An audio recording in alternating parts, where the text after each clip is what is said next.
I'd like to start today by letting you know there are some days when there's nothing really of substance or consequence to discuss. There are some days when you wake up and you go, man, we need some more news.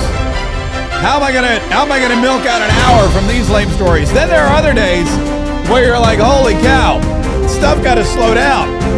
Because there's an overabundance of stories to talk about. There's an overabundance of things going on. There's an overabundance of activity. Today is one of those days, by the way. Today is one of those days where there's so much news that we could just go all day. We're not gonna, but we could go all day. It is news overload. So much stuff happening simultaneously. Even the TV news. I was watching Newsmax earlier. I was on Newsmax earlier today, but I was watching Newsmax earlier today. They've got split screens and boxes and this happening and that happening, and it's almost like watching Red Zone with the quad box, because there's so many games in the final minutes, and they've got to make sure that they cover all of the action. Anyway, what's going on? This is Mark K. Saves the Republic, and I'm really excited that you're here. Don't forget to subscribe. Make sure that you're subscribed to YouTube or Facebook or Instagram. We're not on Instagram, but you can feel free to follow us there. Wherever you happen to be watching, we want to make sure that you get this content all the time. Also, this is fun. If you're listening to the podcast, woohoo! We're going to do our best to make sure that you get the information. Here's the thing about the podcast, and it's really interesting because there's so many different ways to enjoy and interact with our content. For example, you could be watching us live right now. You could be watching this video at a later date when it's convenient for you, because maybe you got something going on at 1:00 p.m. Eastern. You could be listening to this podcast as an audio only podcast in your car on the way home. So many. We try to accommodate everybody, all kinds of listeners, all kinds of viewers, all kinds of social media consumption, and we do that for multiple reasons. Number one, to get paid, and number two, to make sure that we grow the coalition of Patriots far and wide, near and far and wide, all over the place. If there's people, we want them not just to be people, we want them to be under our tent. We want Patriots in every single state in most countries, and we have them in every single state, I think. We're still working on the countries, but make sure that you share this too. If you know anyone who would love to be a Patriot, who already has the liberty, love, and freedom defending patriotic principles that we discuss here at luxurious Mar-a-Lago in downtown Jacksonville, Florida, then by all means share this with them. For example, let me give you an example of somebody who shares our liberty, love, and freedom defending patriotic principles. Rap star Nicki Minaj, who has become President Donald Trump's most loyal and faithful supporter. Nicki Minaj didn't see this one coming in 2026, but she was with President Donald Trump earlier today for a star-studded event where he was unveiling the new Trump accounts, and he invited her on stage to talk about how much she loved him.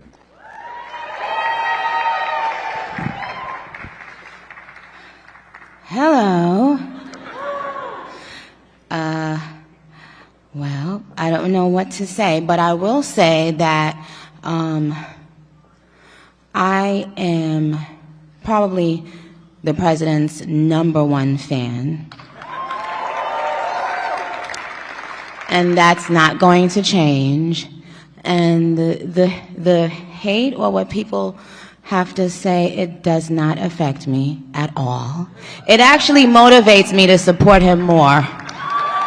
And it's going to motivate all of us to support him more. We're not going to let them get away with bullying him and, the smear campaigns. It's not going to work, okay? He has a lot of force behind him, and God is protecting him. Amen. Yeah.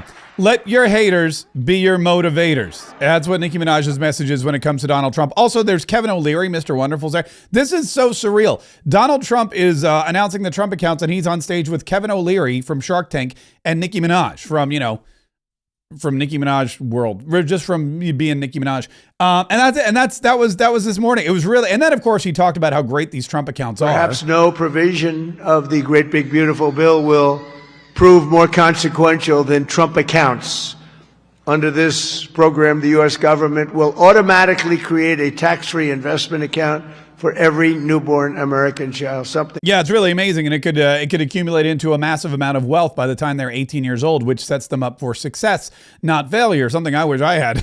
I wish I had that when I was a kid, so that I wouldn't have, your failures are just life lessons. And then on top of all that, on top of Donald Trump with the Trump accounts and Nicki Minaj, we've got Marco Rubio, who's just battling back in the Senate. He's out there for a hearing. He had to smack down Rand Paul earlier today. And let's vote on these things. But I think we're in violation of both the spirit and the law of the Constitution by bombing a capital, blockading a country, and removing elected officials. And we certainly wouldn't tolerate it, nor would I if someone did it to us. Well, we didn't remove an elected official.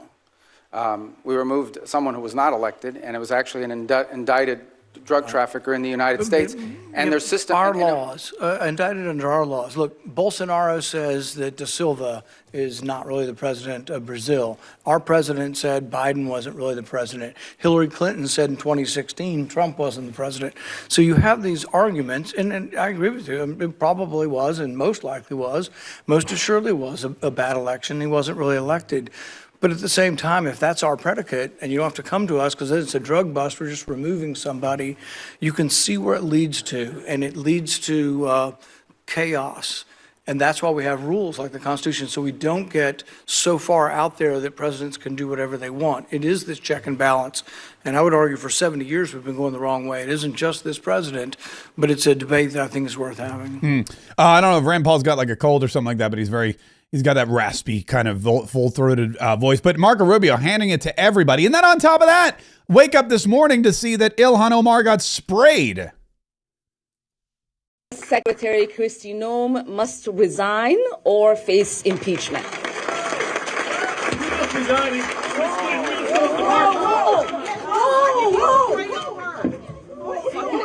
Oh yeah, let me mute that before she gets a little vulgar. She gets a little vulgar. She starts yelling obscenities because, that's like her thing. But that's Ilhan Omar at a town hall meeting getting sprayed by some guy. Guy's name is Kaczmarek. And you know what? There's a lot of questions now about what happened with Ilhan Omar. There's a lot of questions about what went on with her spraying. And we should probably, why don't we start with that? That's probably a good place to start. So Ilhan Omar does a town hall meeting and she gets sprayed by this fella who is sitting in the front row. In fact, I have it was interesting because there's a lot of sleuths online, a lot of amateur internet sleuths online, and they're out, sleuthing. And so they found some information and they found some video and they found some really questionable stuff going on with Ilhan Omar and this dude. For example, this guy was seated right in the front row, right in front of Ilhan Omar, a very convenient place to be if you're going to spray somebody. And round of applause for Congresswoman Omar's staff. And as you can see, the camera pointed him out kind of randomly when they showcased the crowd. They kind of like almost zoomed in or highlighted him so that you could see that he was there. He was drinking some water. He was looking kind of sketchy. Totally looks out of place. But that is something, again, that people on the internet have been pointing out. Also, this guy, when he sprayed her with something. All we know is that it smelled really bad. I think that's what somebody said here, that it smells so bad. Do I have that clip? I thought I did. There we go. That's whatever it is smells so bad. She needs to go get checked. I don't know what that was. That's what they want. Please don't let them know. It's not about him, Ilhan. It's not about him. It's about your safety. Yeah. No, he sprayed something on you. You need to go get checked. And so that was the second weird thing. Ilhan Omar gets sprayed by this guy. She's not really sure what he sprayed her with. All of a sudden, she's covered in something that's foul smelling. It came out of what looked like a syringe or like a medicine dropper or something like that. Like he just goes, psh, sprays her. She stinks. And instead of saying, hey, I got to go wash my hands, I got to go wash my face, I got to change my clothes, I should probably go to the hospital. Instead of saying, I don't know what we're all inhaling right now, I don't know what the substance is, instead of saying, get me a doctor, get me out of here, she says, you know what, I'm just going to sit here in this stank smell and I'm going to keep talking. I'm going to keep talking. I'm going to stay here because the cameras are going to be on me, and this is going to be a big, huge deal. So, and then of course they immediately say this is some kind of MAGA supporter, some kind of Donald Trump supporter who is out there at spraying people. In fact, we have a photo of the guy. Here he is Here he is right after the incident. I guess he sprayed her. Security grabbed him. Ilhan Omar rushed toward him, which is another weird thing. Do you really lunge toward somebody after they attack you if you're Ilhan Omar at a town hall meeting and you know you have, security to handle that kind of thing? It's really kind of weird. Don't you retreat? Don't you fall back? Don't you let somebody else, handle this situation, especially when you have paid security? But she's going right at him. Here's his mugshot. He was arrested. People found some photos of him on the internet, but they involve his kids, so I didn't want to show them. But apparently, he's not the MAGA supporter that they're trying to make him out to be, and that narrative is falling flat. A lot of folks are saying he looks like a paid actor. Another thing that we've started to see is that folks are saying she kind of gives him like a little nod or a little glance, or there's some kind of communication between the two almost. And okay. So here's what happens while she's talking. And this is an angle that was taken from, I think, the C-SPAN camera. While she's talking, she says, Kristi Noem must be impeached. And as soon as she says the word impeached, she looks right at the guy and he gets up immediately after that. Resign or face impeachment. Impeachment. There's the glance. So here it is. So she says resign or face impeachment. Impeachment. And then she glances up at him right there, looks right, bam, right at him. And then he goes, okay, that's my signal. And then he jumps up and he sprays her. And so a lot of folks are saying, that's really weird too. It's almost like they all expected it to happen at that very moment. She paused. He got up. There was that little glance. It was like the Q word, impeachment. He didn't just go crazy. I mean, it was really the perfect moment, because think about this. She got her message off her chest. She got to say what she wanted to say, which was Kristi Noem should be impeached. And then at that very moment, the guy jumps up, sprays her with something foul. We don't know what it is. And so what clip is being played over and over again today? Kristi Noem should face impeachment. Kristi Noem should face impeachment. It's exactly the clip that she would have wanted everybody to hear. Secretary Kristi Noem must resign or face impeachment. Yeah. She got Secretary Kristi Noem must resign or face impeachment out. The guy sprayed her. All of a sudden, that clip is being played on every news station, on every podcast, all over the internet. It's everywhere. It's all over X. It's everywhere. And I think that, if you're going to design, I'm not saying it was designed, but I'm saying if you're going to plan it and design it, that's a pretty good way to do it, because now you know that the most important part of your speech is out there. And then she lunged toward him, which you can also see in that clip, which again makes me think, you're only going to lunge toward somebody if you know that the threat is no longer imminent, right? If you know that you're safe, that's the only reason. Secretary Kristi Noem must resign or face impeachment. Yeah, here comes the spray. There's the spray. And then she goes, instead of going like ducking down, instead of ducking behind the podium or, letting her security handle it, whatever, she starts running toward him and attacking him. So a lot of things that make us think, maybe we should not. Maybe everything isn't the way that it seems, or maybe it's not the way that we were told it was. For example, afterwards, she talked to CNN, and CNN asked her how she was doing, and she said, I'm okay. I've lived through war. Representative Omar, are you okay? I'm going to go figure if I am, but I feel okay. I feel that it is important for people, whether they are in elected office or not, to allow these people to intimidate us, to make us not fight for our constituents and for the country we love. And as I said, I've survived war, and I'm definitely going to survive intimidation and whatever these people think they can throw at me, because I'm built that way. Thank you. I'm built that way. I can survive intimidation and whatever these people throw at me because I'm built that way. So, the other thing that you have to look at whenever there's Ilhan Omar involved or any of these Democrats who are under investigation is the fact that these Democrats are under investigation.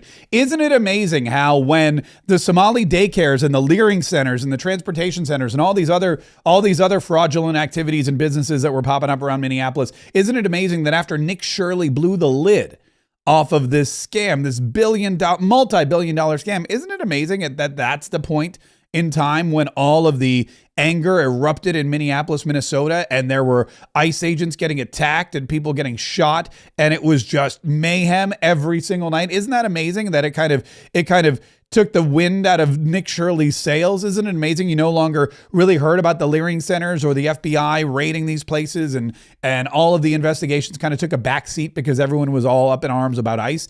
And now Ilhan Omar, as we told you yesterday, is being investigated by James Comer. Her husband has made lots of money in a very short period of time for, well, something that we can't even really figure out. She has a winery that makes a lot of money, but not a lot of wine. And James Comer has suggested maybe that's some kind of a shell company or a front that they can launder some of their money through. We don't know what's happening, but these questions are being asked. And isn't it amazing that right after her husband starts getting investigated, she gets sprayed with some kind of foul-smelling substance, and all we're talking about is the attack on Ilhan Omar. Donald Trump, by the way, was asked about this. I have to pull this up because this made me smile. Trump was asked about this by what is her name? Rachel Scott. Let me play it. Rachel Scott asked President Donald Trump about Ilhan Omar this morning, or maybe it was last night. I don't know, but listen to this. Is great. Just spoke to President Trump.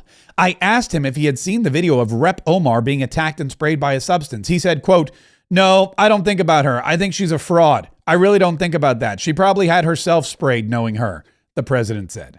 I asked again if he had seen the video. Quote, "I haven't seen it. No. I hope I don't have to bother."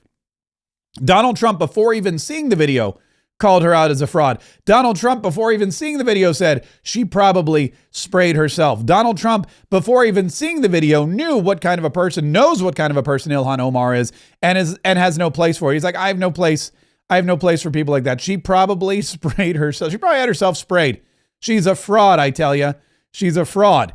And now, with all of this evidence and with all of the people online who are looking into this, it seems that there may be something to that. There may be something to that. There's one more.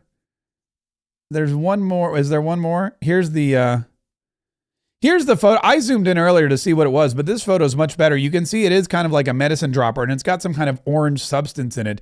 And this guy, I guess, looks kind of like a lunatic. I mean, they definitely picked the right kind of guy, but it definitely does not seem. There's just like a lot of questions. We got a. It's not Cha-Ching Chat Friday, but we got a Rumble rant from Allie Mill. A $10 Rumble rant. So thank you for that, Allie Mill. And Allie Mill writes, "It's fake, a hoax. Another Jussie Smollett," I assume is what you're talking about. It's Jussie, isn't it? Jussie with a U? I don't know. "It's a demon rat setup hoax. She knows him." So again, I'm probably leaning toward that as well. And thank you so much for the Rumble rant. That's very generous of you, and we do appreciate all the help and support. But look, if it's not a setup, it sure is the kind of thing that looks like a setup, is all I'm saying. If it's not something that was created out of thin air or premeditated, it certainly does look that way. When you look at all the evidence, the fact that she stopped her phrase right after Kristi Noem must be impeached, the fact that she lunged toward him, the fact that she didn't seek medical attention as if she knew there were no threat. The fact that she glanced up at him, the fact that he's not a Trump supporter, but by his social media, it seems like he would be very, very liberal. Anyway, there's a lot of crazy liberals out there, and they do a lot of crazy things. So it potentially could be that she has set this all up just to get the heat off of her once again. Hey, speaking of crazy liberals, Jackie Rosen was going ballistic in the halls of Congress. She was yelling and screaming about stuff. Out of control. They are running around like they are kings.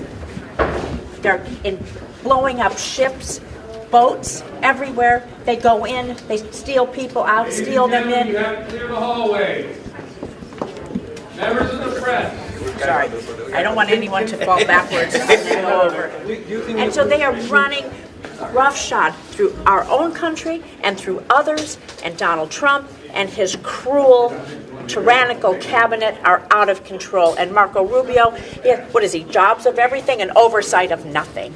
And so you're going to find out as we ask him questions what his responsibility, where his oversight is, where people are consulting him, because it seems like Witkoff and Jared and so many others are running the show. Rubio has many titles, but he has no authority and no backbone. Senator, was Nicolas Maduro Look at that. So that's Jackie Rosen, Senator Jackie Rosen, and she's furious. She thinks Marco Rubio is the worst person in the entire world, which means he's probably doing a really good job. And in fact, I believe he is doing a really good job. There is watching Mark, and I watched a little bit of this. There was a lot going on. First of all, Donald Trump was talking about the Trump accounts. Also, Spencer Pratt, who's running for governor of California. Is it governor of California or mayor of LA? I think he's running for, is it mayor? He may be running for mayor or governor. Hang on. Spencer Pratt is running for LA mayor. Yeah. So Spencer Pratt is running for mayor of LA.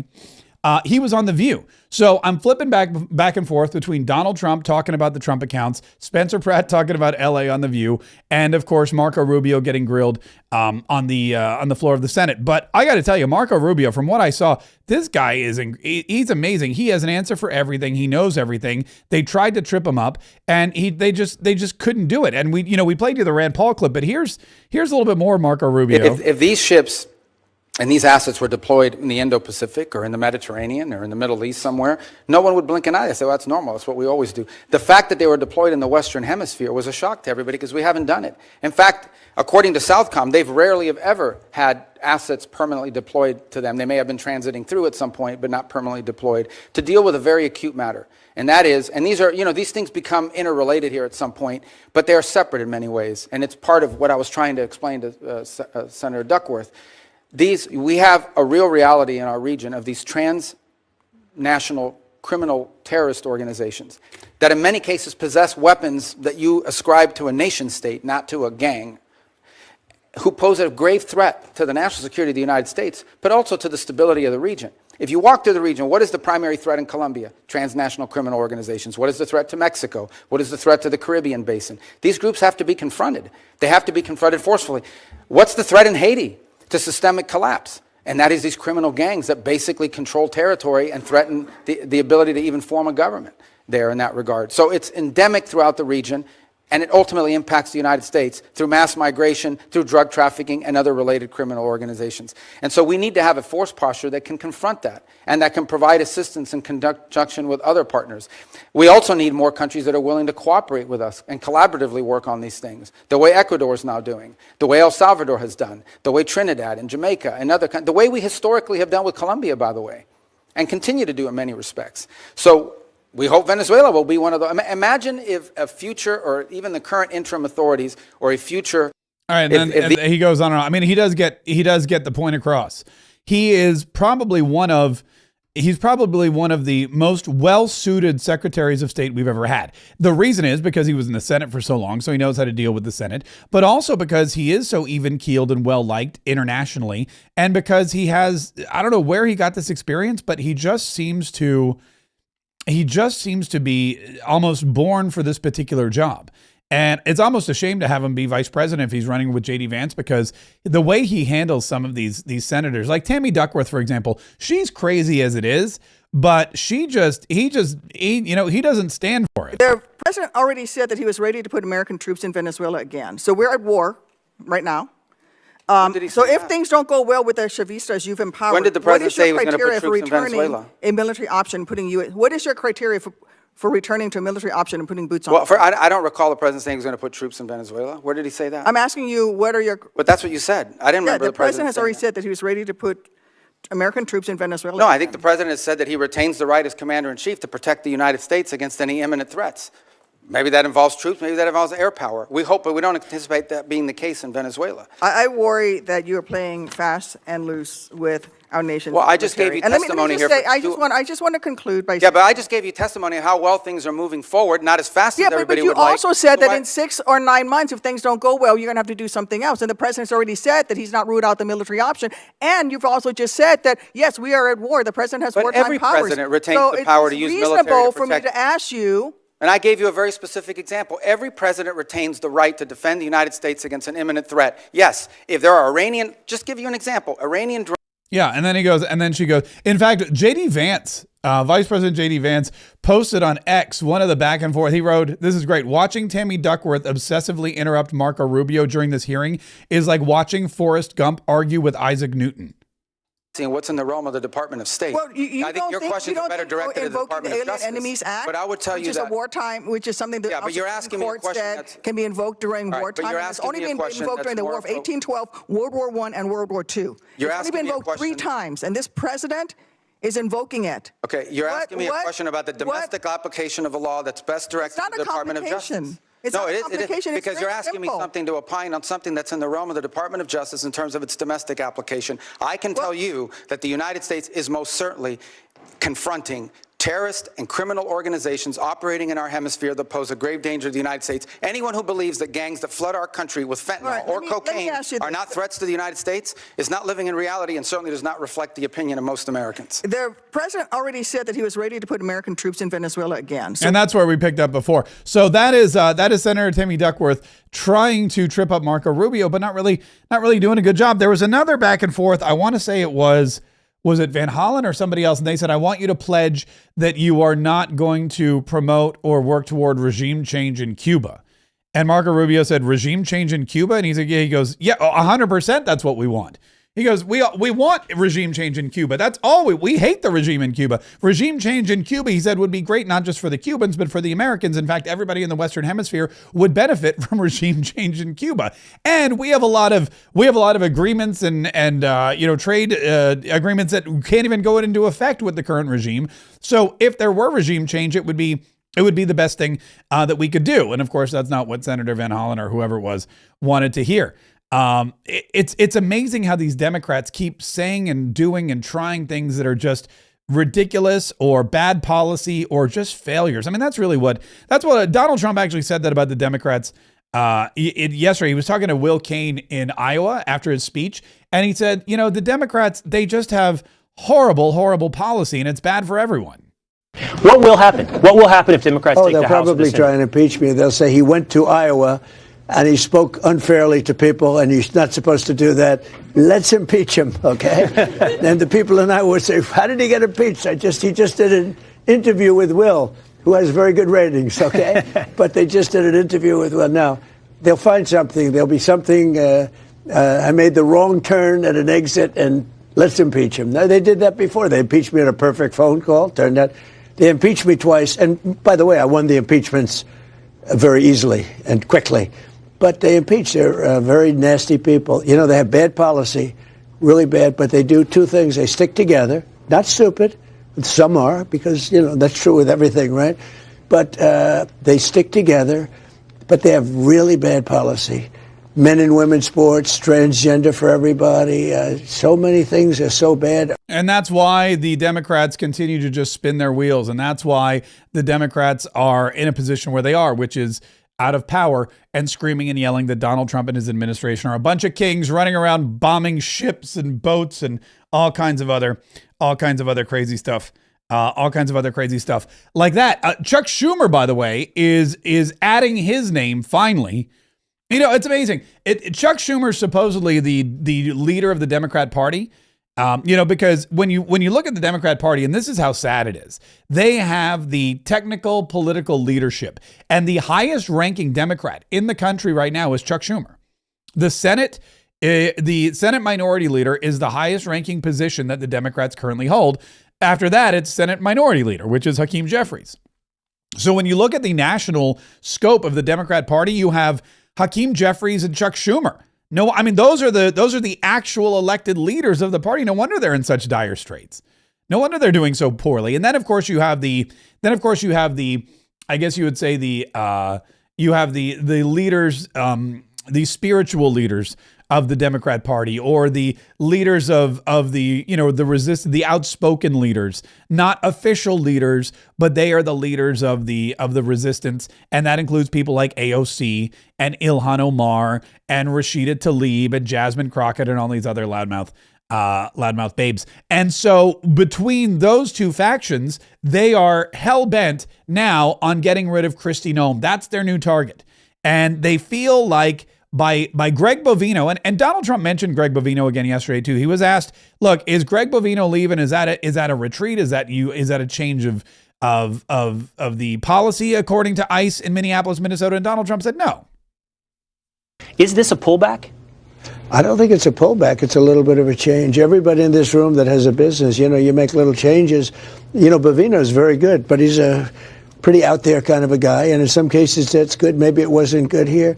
But you have to understand, when I watch some of the people that I've been watching over the last few weeks, these are paid insurrectionists. These are paid agitators. These people aren't normal, like OG, that, they're incensed about anything. How do you get incensed when you go into a state and you're taking criminals out? You're taking monsters out, murderers. We had 11,888 murderers let into our country by other countries, by Biden with his open border stupid policy. It's the dumbest thing I've ever heard. You talk about bad policy.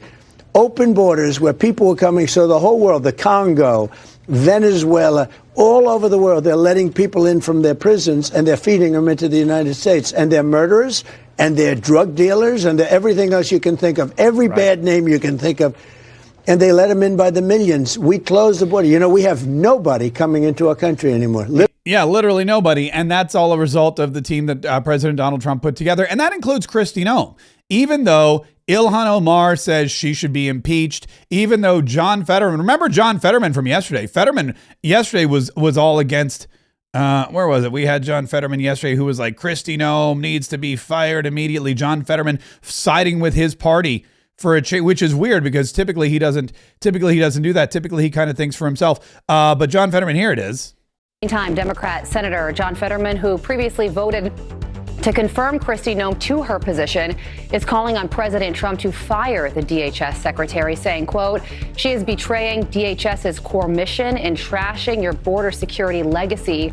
Do not make the mistake President Biden made for not firing a grossly incompetent DHS secretary. Yeah, and that was, to me, I think the lowest blow. That was really, like Ilhan Omar saying, fire her, impeach her, that's expected. But John Fetterman saying she's very similar to Alejandro Mayorkas, that's just, them's fighting words, man. You can't, like, if I were Kristi Noem, I'd just punch that guy in the face. I'd get like a step stool because he's like, he's like super tall. And that's the kind of thing, that's just mean. And now Chuck Schumer is on the floor of the Senate and he's parroting all of these ridiculous claims or these ridiculous calls for Kristi Noem to be fired. And as for President Trump, it's not enough for Donald Trump to meekly suggest he disagrees with the words of Stephen Miller calling Preddy an assassin. Donald Trump is the president and he needs to act like it. He needs to send a message and make an example of his deputies who deliberately lie to the country in moments of crisis.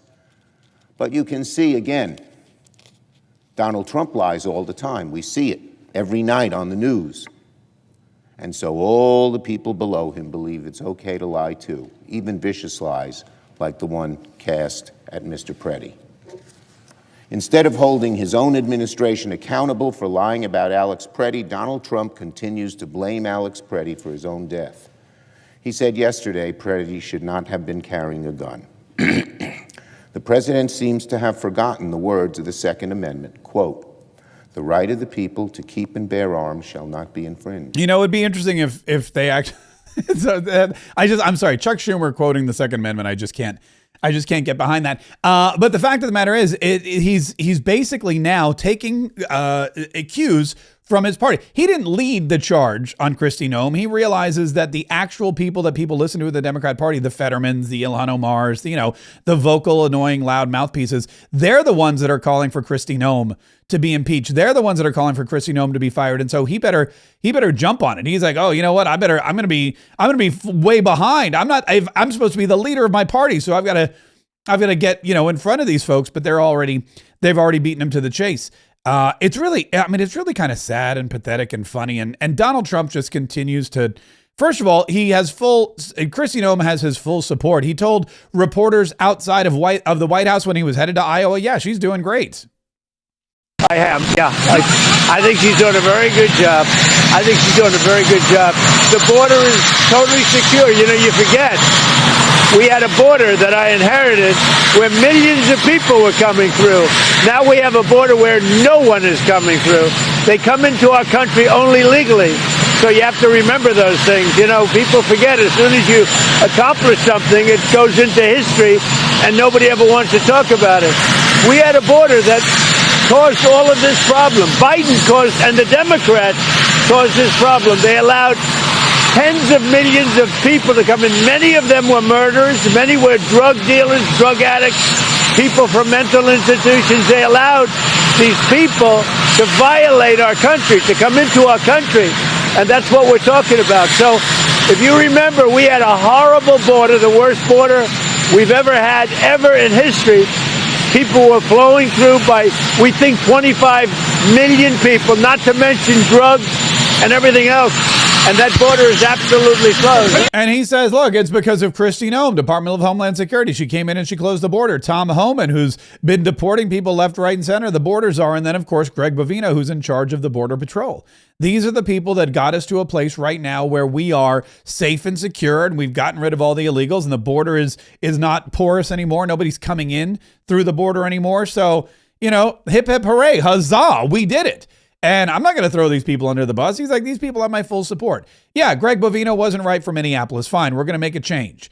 And he was asked about retreating. So in California, Gavin Newsom, who's trying to do whatever he can to bounce back from his horrible stint at the WEF, Gavin Newsom, who is still trying to wipe the egg off of his face from his stupid knee pad incident. I mean, selling these Donald Trump knee pads, telling the leaders of the world that they were bending in front of Donald Trump like they were some kind of, you know, second-rate porn stars. I mean, I don't know what it was, but it was horrible. He was mocked. He was made fun of. He was trolled by the White House. He looked like he had his speech canceled. Nobody knew who he was, and nobody cared who he was. And so now he's trying to be relevant. So now he's attacking President Donald Trump again for retreating in Minnesota. He has posted that you have retreated in Minnesota, Governor Gavin Newsom, and he is encouraging people to keep the pressure up. See, I haven't heard that at all because it's just the opposite. I was called by the governor yesterday. I was called by the mayor yesterday. How do we do something? Please, how do we do something? I think it's bad for them. I don't think it's bad for us. I think it's bad for them. Yeah, you'll have to see what Governor But it's not Newsom a question posted. of retreat. We want safe cities. Whether it's if we took a lot of the crime out of there. We want safe cities and states. We want a safe country. And again, we just got a report done by Democrats that the country is the safest ever recorded right now. This country is the safest ever recorded. Of all the recordings of this country, it's never been safer than it is right now at this very moment. So says President Donald Trump, and whatever it is he's reporting on. But the fact of the matter is, it's interesting to me how the Democrats are saying we want a change. We want Greg Bovino out. We want ICE. We want Donald Trump to talk to Tim Walz. We want Tim Walz and the governor. We want everybody on the same page. We want some kind of stability. And they get it, and now they're like, ha ha, Donald Trump retreated, ha ha ha ha. So they didn't actually want it. They just wanted to, they wanted something to poke fun at Donald Trump for. But he goes, look, Tim Walz called me. Jacob Fry called me. They called me. I didn't call them. And so we sat down and we talked about it, and we said, here's what we have to do. And now they're stepping up. But ICE is still on the ground. ICE is still deporting people. ICE is still going door to door. ICE is still there. There's still a presence. Nothing's changed. But Gavin Newsom is trying to save face, as are a bunch of the other Democrats in Congress. Zoran Mamdani, speaking of Democrats, not in Congress, but just in general, or I guess socialists really is what we should talk about. Zoran Mamdani, he filed a complaint. This is so funny. Zoran Mamdani, he's like Karen. He's like, he has to see the manager. Listen to this interview with him where he filed a complaint about ICE with the White House. One of the big issues nationally is the question of ICE, what we've all seen happen in Minneapolis. But there's a big question about whether ICE is going to come to New York. And I'm curious about what kind of conversations you've been having with the president or the administration about that possibility and how you think you would be reacting to this. I said to the president directly that these ICE raids are cruel and inhumane, and that they do nothing to actually serve the interests of public safety, and that public safety is of paramount importance to us. It's the cornerstone of an affordability agenda. But to use it as a justification to pull people out of their cars, out of their homes, out of their lives, it is completely contradictory to what New Yorkers are seeing and what Americans are seeing. And I think what we've seen is that there is a fear that has gripped hold of so many. And this is a fear that is without respect to anyone's documentation. A friend of mine the other day told me that if ICE was to come here at the kind of presence that we're seeing elsewhere, they wouldn't feel comfortable with their mother, a U.S. citizen, leaving the house because they wouldn't know if she would be profiled. That's how people are living. Do you think ICE is coming to New York City? We're going to do everything in our power to ensure that What what does we that see mean? elsewhere, we keep making the case directly to the president, directly to New Yorkers, to Americans, that these kinds of actions, they are the actions of a reckless agency that is operating with impunity, one that deserves to be abolished, frankly, and that they do nothing to actually serve public interest. The other thing I'd say is you have to prepare in advance. In the same way that with this snowstorm, the reason we're able to actually respond to it on the day of the storm is not because sanitation's there on the morning of, it's because Friday morning they've brined all the highways and major roadways. Similarly, if we're talking about the prospect of ICE coming here, we have to ensure New Yorkers actually know their rights. New Yorkers know what it means to be a sanctuary city, that we have a law department that's ready to use the courts as one form of the battleground. That's what we're also preparing for. Okay, so just like a snowstorm, we've got to be prepared for the ice storm in New York City. Just like we brine the highways, we got to lawyer up, and we got to make sure everybody knows their rights when it comes to ICE. So he's calling the White House and basically saying, please don't send ICE. He's making the case that we don't need ICE in New York City, which probably means that they're going to be there. They're going to be there before too long. And look, and Donald Trump makes a great case. When you have law enforcement, and the interesting thing, again, that the media just refuses to talk about. The media refuses to tell you these things. The media refuses to come in and say, hey, by the way, what Donald Trump does works. Hey, by the way, all that ICE stuff, all those guys that are deporting illegal aliens, that actually works. That's stuff that works. When you take criminals out of a city, guess what happens to crime? It goes down. When you take criminals and you put them in jail, or you send them back home where they came from, when you take people who are bringing drugs into the country and you get them out, you know what happens? Drugs go down. And when drug goes down, crime goes down, and theft goes down, and all the other stuff, and gang violence goes down. When you remove gangs from the United States of America, there's less gang violence. It's amazing how that works, isn't it? But that's how that works. And so President Donald Trump, was mentioning that in Minnesota yesterday. He goes, look, it's a real simple formula. If you don't want crime, you get rid of the criminals. And when you get rid of the criminals, crime goes down. And despite what we're seeing in Minneapolis, because remember, what we're seeing in Minnesota is not a surge in criminal activity. It's a surge in protesters impeding federal law enforcement agents. That's what we're seeing in Minnesota. That's what we're seeing in Minneapolis. But crime, Donald Trump wants to remind you, is down. So you read much about Minnesota, where, unbeknownst to the public, we have brought down crime very substantially in Minnesota. We've taken out thousands of hard criminals, hardened, vicious, horrible criminals. You don't read about things like Washington, D.C., where there is virtually no crime, and it was horrible a year and a half ago. Memphis, Tennessee, which was a real disaster, and now it's down. Crime has dropped by 78% in the last 2 months. New Orleans, Louisiana. I was asked by the governor of Louisiana to help them with New Orleans. It was a disaster, and crime is down 54% in about 3 weeks. You don't read about that. And we've done all of this by taking thousands of criminals out of these states. We took over 2,000 people out of Washington, D.C. These were criminals. You know, if you remember, about 2% of the population, it's a very simple business. 2% of the population causes 90% of the crime. So when you start decimating that 2%, boom, that's why we have to, it's an amazing number when you think. It's just crime over and over and over. 2% creates 90% of the crime. Isn't that amazing?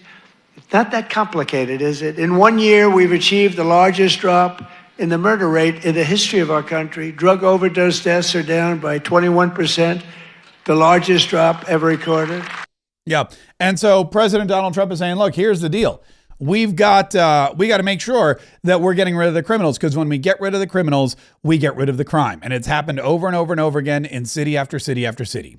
And that's all his goal is to make America safe again. But you never hear about it. You never hear about it because the media's too busy focused on ICE agents. They're too busy focused on protesters. They're too busy focused on Kristi Noem and Greg Bovino and Tom Homan and all of these other, Stephen Miller, and what he's saying about people. They don't actually focus on the crimes. They don't. There's never a story about how many illegal aliens there are in Minneapolis, Minnesota. I mean, think about it. ISIS is every single day exposing these people and grabbing these people and deporting these people. And nobody, not one reporter goes, we should probably think about why are there so many illegals in this place? Isn't it amazing how many illegal aliens there are in this place? Maybe somebody should ask that question. Where did all these illegals come from? Well, we know where they came from. Why are they all still here? Why can we get rid of some of them? It's really, really baffling, and it's really, really kind of stunning. And also not at all shocking that the media would ignore that kind of thing, because that's what the media does.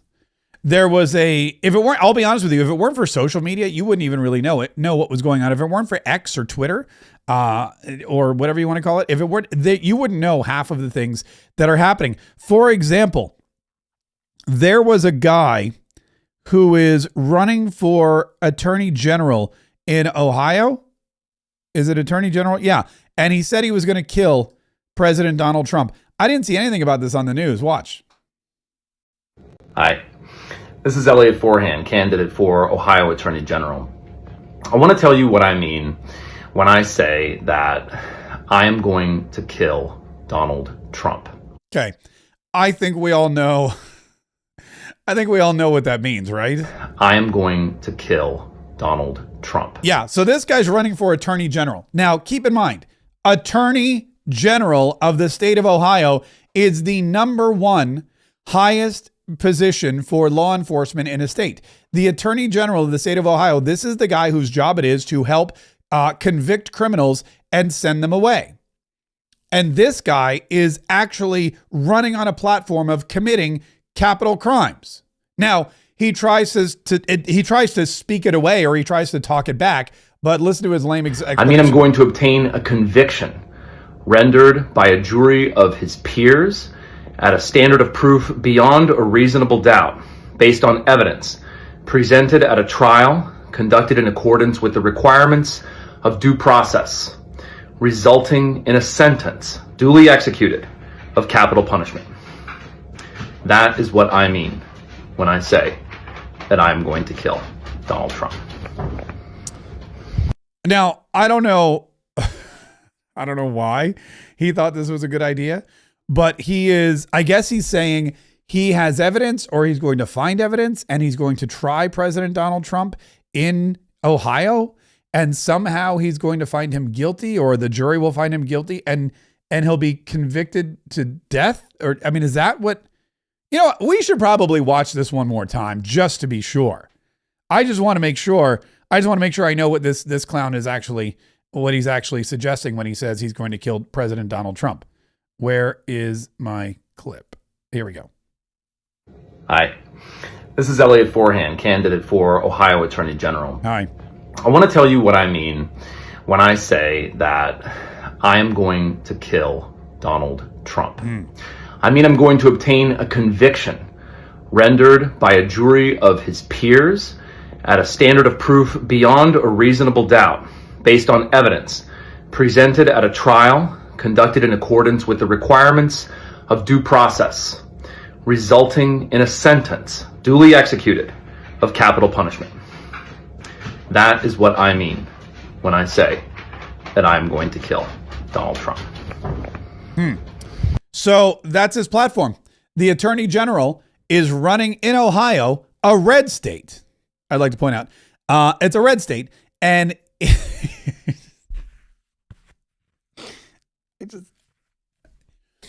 he's in a, by the way, watching it twice now, it's actually worse. He's in a red state, and he thinks the way he's going to win Ohio, home of J.D. Vance, the vice president of the United States, Ohio, the home of Vivek Ramaswamy, the way he thinks he's going to win and become attorney general in the state of Ohio is to say, I'm going to kill President Donald Trump legally. I'm going to charge him. I'm going to convict him. I'm going to, and I assume it's I don't know what even the charge would be, but he's going to be sentenced with due process to capital punishment, which is death. By, I don't know what they do, lethal injection or firing squad, or I don't know what they have the Ohio State Buckeyes run over you. I don't know what they do. But that's his plan. That's his goal. That's not only his plan and goal, that is his campaign promise. That's how he's campaigning to be attorney general. This is very reminiscent of what happened in Virginia. Remember when the guy was talking about putting 2 bullets in the back of the head of one of his opponents? If it was Hitler and Stalin and this guy, I'd put 2 bullets in the back of the head of that guy. Stalin and Hitler would walk free. All of that. I mean, it's the same MO. Democrats only know violence. They only know threats. They only know destruction. They think that the only way to get elected is to make an extreme position when it comes to President Donald Trump. And it worked remember Ilhan Omar?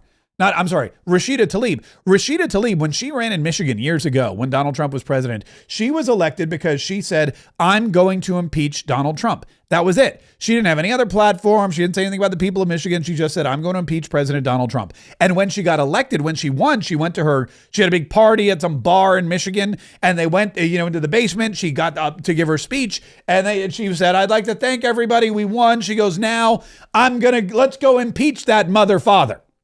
And that was her victory speech, because that's all she ran on. And they went and they impeached President Donald Trump twice, and the Senate refused to remove him from office, and now he's back for a second term.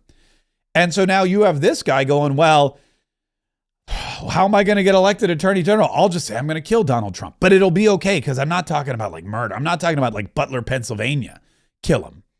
I'm talking about legally, like we're going to convict him of some kind of crime, and the jury's going to find him guilty, and they're going to sentence him to death.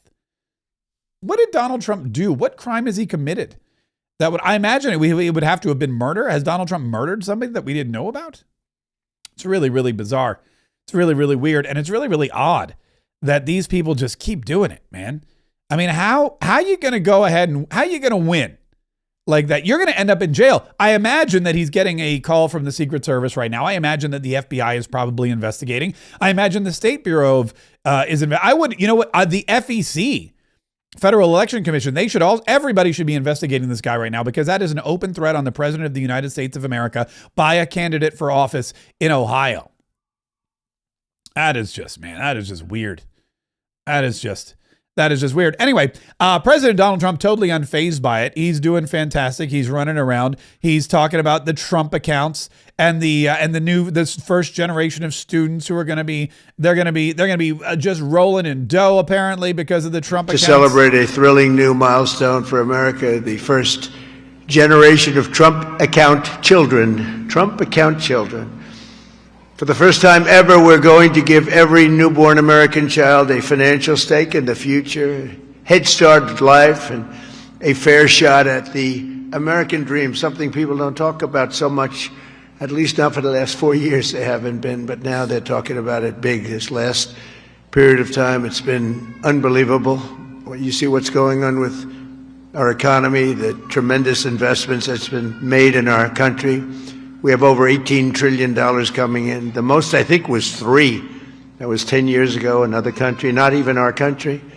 We have $18 trillion, and we have thousands of businesses being built all over the country, and hundreds of massive plants, so big, car plants, AI plants. I mean, it's amazing. Donald Trump is out there running around getting billions of dollars, getting free jets from Qatar. He's hanging out with Mr. Wonderful and Nicki Minaj, living his best life. He flies back and forth to Mar-a-Lago all the time. He goes to the WEF and he says, I'm going to create my own board of peace. And everybody starts throwing billions of dollars at him so that they can get a seat at the table. He's just doing we've got Venezuela, we've got all the oil, we've got Maduro out, we've got the border closed and under control. I mean, it's really, he's building a brand new ballroom at his house. It's really just an incredible time. They named the Kennedy Center after him, and he's gonna put Ted Cruz on the Supreme Court. Which, by the way, this is a great troll for the Democrats as well. That if I ever have problems, because it's hard to get people approved, he's a brilliant legal mind. He's a brilliant man. if I nominate him for the United States Supreme Court, I will get 100% of the vote. The Democrats will vote for him because they want to get him the hell out. And the Republicans will vote for him because they want to get him the hell out, too. Where's Ted? Where are you, Ted? And with all of that being said, he's a great guy, too. He's a great guy. We've become friends, and he's a very effective person, too. Yeah, I don't know. I mean, you know, jury's still out. And Ted Cruz, by the way, is starting to attack President Donald Trump because he's laying the groundwork for a presidential run, which wouldn't surprise me if Donald Trump put him on the Supreme Court. I mean, think about this. Ted Cruz, and Donald Trump's right. Donald Trump never lies. He said, if there's a Supreme Court opening, right? If there's an opening, and maybe he's laying the groundwork, maybe he's looking at Clarence Thomas, because Clarence Thomas is I think he's the oldest right now judge on the Supreme Court. He's also the best judge currently, or justice on the Supreme Court. So if you have the most conservative, the best, the oldest Supreme Court judge all wrapped into one package, I mean, 77 years old. We saw what happened to Antonin Scalia. We saw what happened to Ruth Bader Ginsburg when she was trying to hang out. Donald Trump right now has control of the White House and the Senate. And if he were to nominate somebody to sit on the Supreme Court, it would be probably one of the most conservative people we've ever seen. And Ted Cruz fits that bill. Also, he's right. Democrats would probably vote for Ted Cruz because they don't want him in the Senate anymore. They've been trying to get rid of Ted Cruz for years. Remember Beto O'Rourke? They thought Beto O'Rourke was the way to get Ted Cruz out of the Senate. They thought Beto O'Rourke was going to save Texas from Ted Cruz. Beto O'Rourke, that guy couldn't even save himself from Beto O'Rourke. So now if you put Ted Cruz on the Supreme Court, he's gone. And the Republicans, they would want him gone too, because Ted Cruz has aspirations. He's got ambition. He's run for president before. He's probably going to try to run for president again. But if he's given a Supreme Court seat, well, he's not going to be running for anything. That is a lifetime appointment. And you really got, I would say it's a tough choice. If you're Ted Cruz, you can run for president in 2028 against J.D. Vance and Marco Rubio, who will have the support of President Donald Trump, the most popular Republican president probably to ever serve. You could run against potentially Ron DeSantis, who, let's face it, what else is that guy going to do? He's probably going to run for president again. And you could lose again and then go back to the Senate, where you have to continue to run for re-election every year. Or you could take the lifetime appointment to the Supreme Court. You could take the lifetime appointment to the Supreme Court, and you could be there forever, and you could be engaged in law and governance, and you might even, you know what? John Roberts is 71 years of age.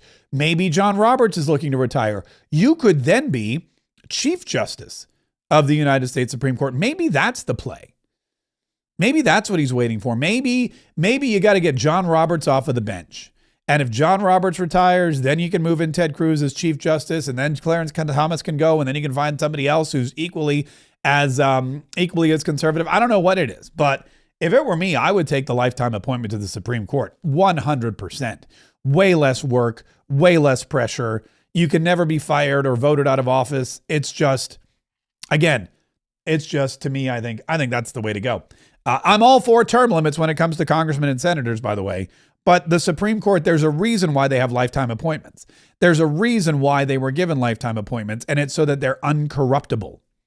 And that is something that's very important. That's the reason why. It doesn't necessarily mean that they're uncorruptible. I'm sure we've had some corrupt, and probably still do have some corrupt Supreme Court justices. Listen, it's going to be incredible. This year, as we look forward to this election, is just going to be.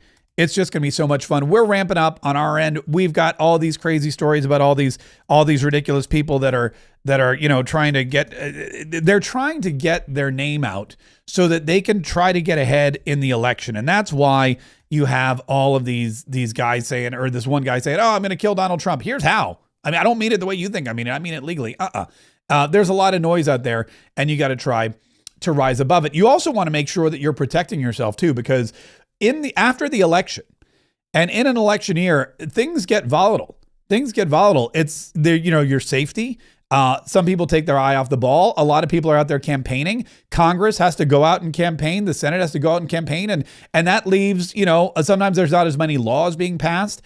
People take their eye off the ball, and the economy can fluctuate as well. One of the best ways to protect yourself against that is with a gold IRA from Augusta Precious Metals. If you go to markswealthstrategy.com right now, markswealthstrategy.com, you can get a free gold guide. And this is, and I fully endorse this company. I had a guy reach out to me the other day. He sent me an email. He said, Mark, you used to talk about this one company, and I want to tell you about my bad experience with that company. There's a reason I don't talk about them anymore. And there's a reason why Augusta Precious Metals is the official gold IRA company for Mark K. Saves the Republic, and why I would urge you to get your free quote from them, because they are better than all the others. They are legit, and you can just go online. You can read their reviews. You can see there's tons of people. They are 5-star rated. They have an A+ rating from the Better Business Bureau. They've got all this great social proof. I told them, I want to talk to some actual customers. I would like actually interview some customers so that it's not just me talking, but everybody else. And if you go to markswealthstrategy.com right now and get your free gold guide, Augusta's going to hook you up, man. They're going to hook you up big time. If you want, you can just text wealth to 35052. Wealth, the word wealth, WEALTH to 35052.